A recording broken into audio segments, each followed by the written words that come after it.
KTAB Forecast First.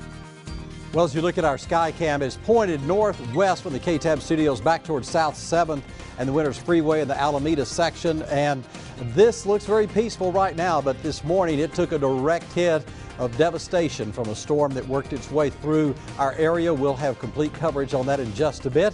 The good news, tonight will be clear, cool and peaceful. We'll wake up in the morning to 55 degrees on a Sunday morning. Light winds out of the southwest will shift to the north by lunchtime. Pleasant 76 for lunch and 87 by tomorrow afternoon, but we prepare for more severe weather on Monday. We'll have details on that in just a bit. That's your forecast first. KTAB News Weekend starts now. With coverage you can count on, this is KTAB News Weekend. Good evening, I'm Nathan Grieve. As we begin our coverage tonight, we are currently at a press conference at Abilene City Hall. Now, we do have a team listening in on that.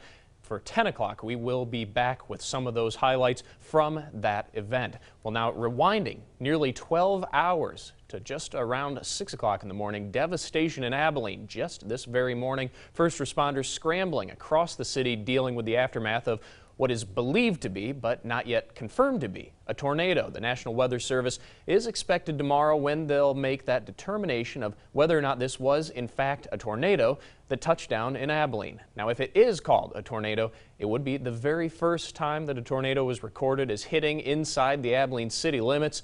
But until then, it can only be called straight line wind damage. That said, many witnesses say the thing that damaged and in some cases destroyed their homes was a tornado. Now, the damage stretches around a large portion of West and North Abilene. That storm pushing north up to Lake Fort Phantom Hill and beyond. Now, we're going to be taking a look at just some of those damaged homes and businesses in just a moment.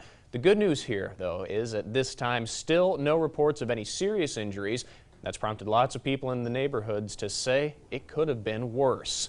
Well, to start off, let's get an overview of things from this drone video. It comes to us from a viewer, gives us a bird's eye view of the damaged areas and a look at the progression of that damage, tracing its way throughout the neighborhood there. Coming back down to ground level now, this video from the U-Haul Rental Center on South 7th Street near Campbeck Motors. You can actually see one of those trailers picked up, thrown back down on its side, and then moving south just a few blocks. This is behind Reagan Elementary School on Hartford Street. Extensive damage to the play area behind the school there. Now, all of that damage on the west side of Winters Freeway, although not quite all the way to Dyess Air Force Base. Now, on the other side of the freeway, neighborhoods impacted as well. This is from Don Juan Street. And this video taken all down the street from the intersection at Pioneer Drive and continuing down several blocks beyond. Extensive damage here as well. Neighbors out and about very early in the morning, checking in on one another, making sure everyone's all right. Many of them happy to report no major injuries in that neighborhood. Well, with the destruction, however, comes a need from the families who are now displaced after the storm. The Abilene Red Cross chapter setting up shelter for those affected by the storms today at the G.V. Daniels Recreation Center at 541 North 8th Street. They're expecting to house and feed 6 displaced families this evening, but they're not stopping there. They say they're ready to help anyone and everyone who needs them right now. They can come here and have a place to sleep and get something to eat. And we will be here as long as we are needed. Again, that shelter located at 541 North 8th Street. We go now from sheltering and feeding storm victims to feeding those who are helping them, as several Abilene businesses step up to do just that, offering free meals to first responders.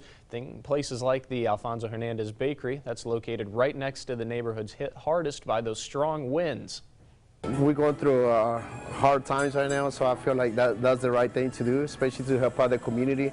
Since we've been here in business for 11 years, so I feel like something we can help is help, you know. So other businesses feeding first responders include Hef's Burgers and Texas Roadhouse.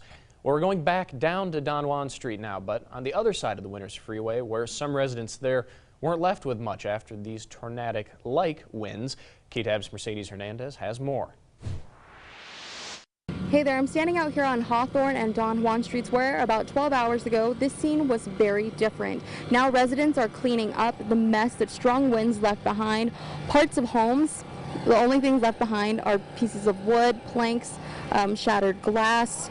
People are, of course, cleaning up, tearing down parts of trees. But this was a much different scene 12 hours ago when strong winds came through, ripping off roofs, tearing down parts of their homes. One resident was with his girlfriend at the time. Hearing the strong winds, decided to take cover, staying in a closet for about 10 minutes. And when they came out, most of their house was gone.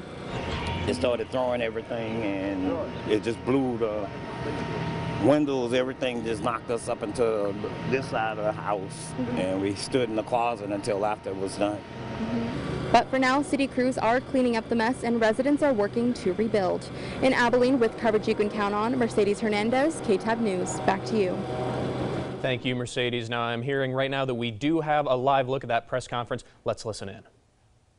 Still out there trying to help. We had a Metro Care ambulance sent units from outside of the city to assist. We had 9 units respond from outside of Abilene.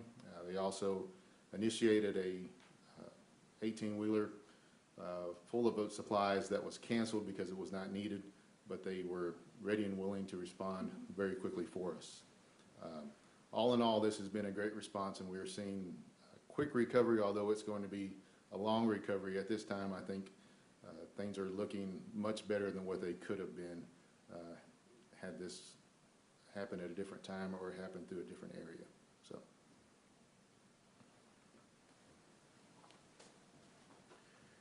Thank you, Chief. I just want to echo some of the comments our public safety officials have said.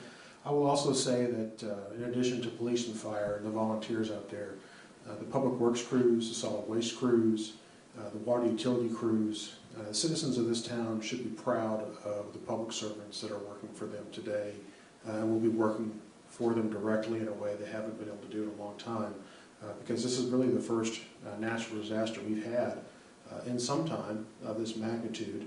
It could have been a lot worse, but I'm very pleased with the response of this community. I'm very pleased with the response to this organization.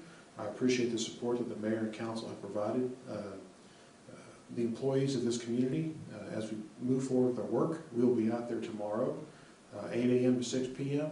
We'll be out there Monday and Tuesday and Wednesday, and as long as it takes to help clean this town up.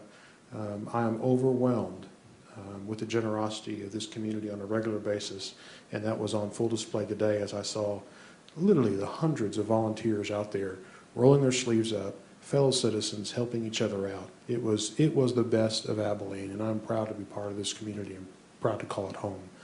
Mayor, would you have any final comments?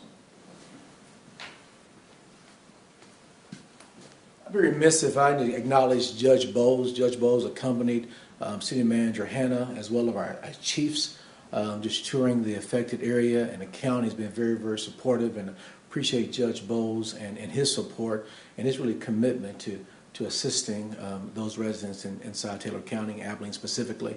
Again, because of the overwhelming support, no food is really needed at this time, nor water. I think if those who want to give, I believe the United Way as well as Community Foundation are providing a conduit, a way to give a monetary way to those affected. And so at this point, no food or water is needed. What is needed, though, is an opportunity tomorrow morning at 8 a.m. Now, again, that was a live look at that press conference happening right now at Abilene City Hall.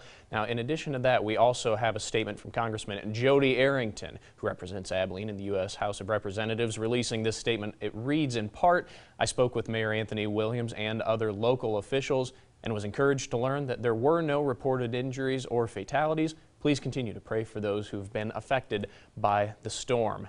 Now, that tornadic activity that we're talking about, it wasn't just limited to the city of Abilene.